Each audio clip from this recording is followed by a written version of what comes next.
வணக்கம். அரசியலமைப்பின் எந்த விதி குடியரசுத் தலைவருக்கு நாடாளுமன்றத்தின் கீழ் அவையை கலைப்பதற்கு அதிகாரம் அளித்துள்ளது? ஏ. விதி 85. பி. விதி 75. சி. விதி 74. டி. விதி சரியான விடை. அரசியலமைப்பின் விதி 85 குடியரசுத் தலைவருக்கு நாடாளுமன்றத்தின் கீழ் அவையை கலைப்பதற்கு அதிகாரம் அளித்துள்ளது.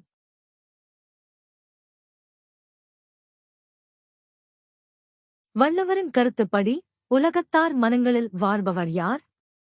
ஏ. உண்மையை பேசுபவர்.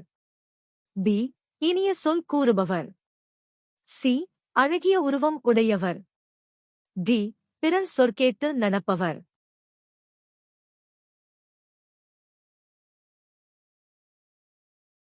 சரியான விடை. வள்ளுவரின் கருத்துப்படி உலகத்தார் மனங்களில் வாழ்பவர் உண்மையை பேசுபவர்.